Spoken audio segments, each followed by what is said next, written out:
Bama, 8th in the country, taking on an unranked Florida State team. Tommy Castellano said they don't got Nick. He can't save him. He wasn't the only one. Florida State is my school. How the hell would you pick against them? Florida State upsets Alabama. Yeah. With his picks, Corso still has his fastball. We will explain in just a moment. Castellano spent the last 2 seasons up in Chestnut Hill for Boston College. Didn't really change the color palette, just changed the team. Squirrel White got that get squirrel. And then Castellanos, he'll do it himself. 16 carries, 78 yards, and that touchdown. It goes along with his 9 of 14 through the air, 152 yards. Florida State up 7-0. Now it's 7-all. Micah Danzy. And Durant will make him Danzy. There it is. So, no, that worked. Florida State up 17-7. We're just workshopping. I like it. All right, learning on the fly. Third quarter, Castellanos, Jalen Lucas fast. Bama can't catch him. They eventually do. Kalen DeBoer on the verge of dropping 4 games to unranked teams in his first 14 games as head coach of the Tide. For perspective, Nick Saban had 4 losses against unranked teams in 17 years. Oh, man. Florida State up 24-7. Let's go to the fourth quarter. 2nd and 4. Gavin Sawchuk. He'll do it himself and then gets the push. That breaks the plane. Florida State up 31-17, 230 rush yards, 4 rushing scores. Last season, they didn't have any 200-yard rushing games. Last chance for the Tide, down 2 scores, 4th and 10. Ty Simpson, your new starter, comes up that short. Comes up that short to give the Tide new life. And that is how an unranked Florida State team takes care of business against I saw that Bama. Yeah, he was the meme. He was the meme. Florida State rushes the field. Obviously, you don't want to start off the season 0-1. Tries to take off and run, but he's hit hard.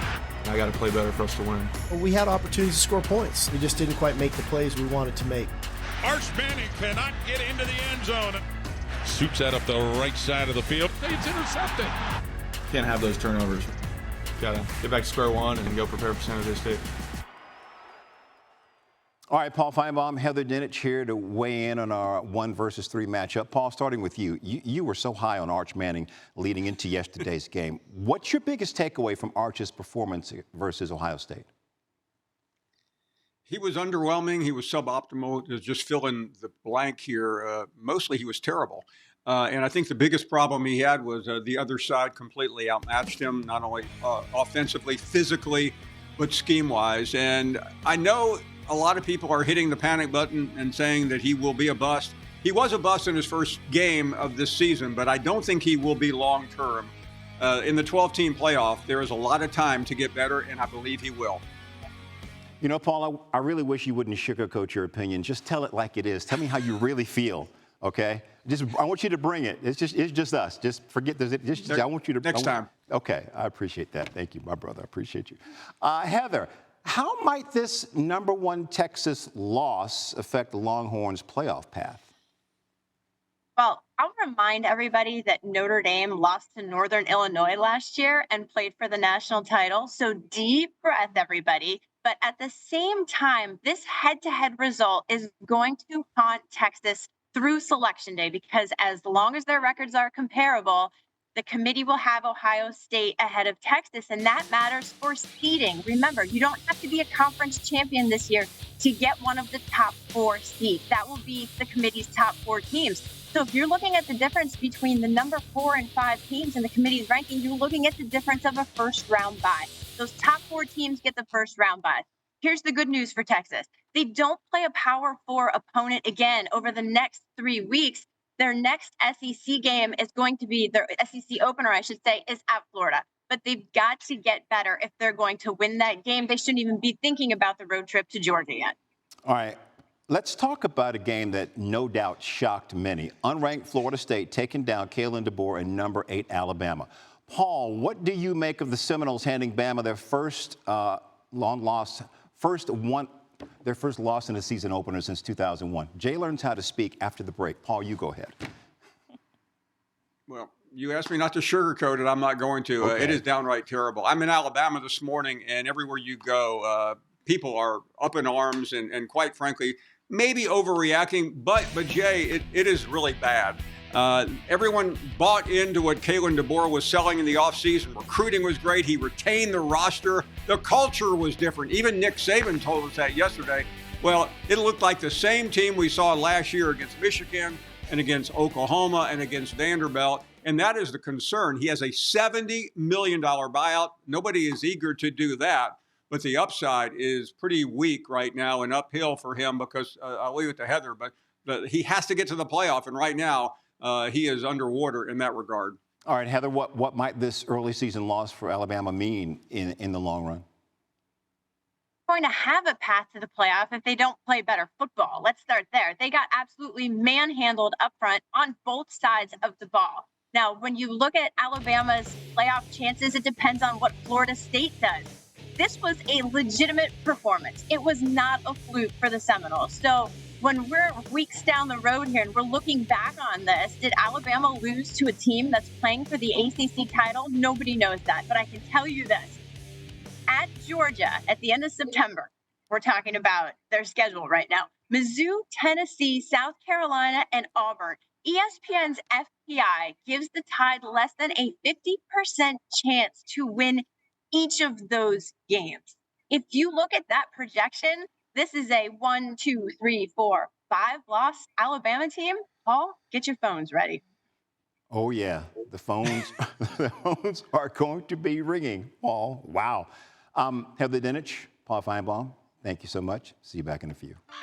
Back by popular demand, Crystal Hall. That means Paul Finebaum is back with us. Paul, look into your crystal ball, my friend, and give us a prediction for Notre Dame at Miami tonight. Let's see. CJ Carr scores big win on road over the Hurricanes. There it is. I really like Notre Dame tonight. Now, Jay, I have to tell this to the audience. Take my advice at your own risk after the first couple of weeks, first couple of games that I have completely blown. But I'm doubling down on this game, and I also have another game coming up. You mentioned it. I did. Tomorrow night. I'm just looking at the graphics and the fact that they put you in this little. It's just okay. Sir, what is your crystal ball saying about Bill Belichick's coaching debut for the UNC Tar Heels tomorrow night? Chapel Bill has big and dramatic victory. I don't know why I'm speaking like this is AI over TCU.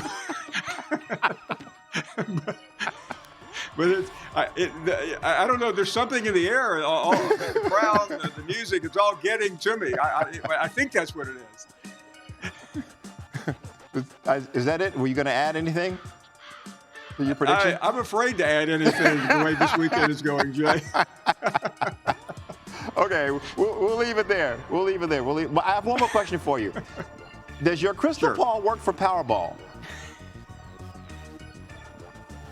It might, but I need to talk to you off the air. I can't conduct that kind of business on ESPN time. My man, I love it. 14-7 is a score that makes Roman Harper smile because that was a defensive performance for Ohio State. Roman Harper with us. Hey, the lasting impression for Matt Patricia and that OSU defense, what is it that's making its impression on you this morning?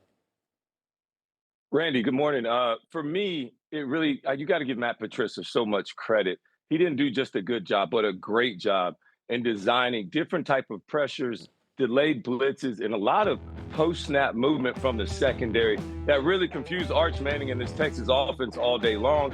And then you got to even give credit where they may have exposed a weakness for Texas and this offensive line because they could not block these guys all day long. That may be a weakness for Texas that we all now have seen. But I got to be honest, 85% of the other teams out there are not even going to be able to expose Texas the way they did because they're just not as talented as Ohio State. So give Ohio State a lot of credit for the coaching, the way they went out there and executed and won the game, though on their terms. I love it by Matt Patricia and that Ohio State defense. Maybe the debut of a new Manning face, seeing Arch coming to the sidelines frustrated the way that he was. Meanwhile, it's time for Roman Forum. What's the message that you're sending today, Rome? You know, that The SEC, oh, I like that crowd. I like that segue. It's not AI or digital at all. very SEC, very mid weekend, opening weekend by the SEC. You look at Texas, tough road loss. I can't get over that. I can't. Tough road loss on the horseshoe, in the horseshoe yesterday, going against a really good Ohio State team. You give Ohio State credit for winning that game. Alabama, I got to be honest with you. I can't have no words to say for Alabama right now. I had to cut it off because it was messing up my golf game yesterday when I was playing. I literally started playing bad watching the game, so I cut it off. So I'm done with that one right now. But LSU really came to bat yesterday, and the rest of the teams too. That LSU looked strong and better than I anticipated them to. And they look like a true SEC contender and possibly a playoff team and championship caliber team. Like, you can't deny that. That was a great win on the road for LSU and Brian Kelly and that team. Yeah, listen, meanwhile, Alabama, Roman, earmuffs, can we digitize some earmuffs around that crown? Yeah. Suffering its first loss in a season opener since 2001 against UCLA. It's a long time. Rome, we appreciate you. Yeah, I was there for that, too. So anyway, thank you. I didn't want to, Once again, thank you. Thanks, Rome. You want this, you got that. No way, watch them walk right past you.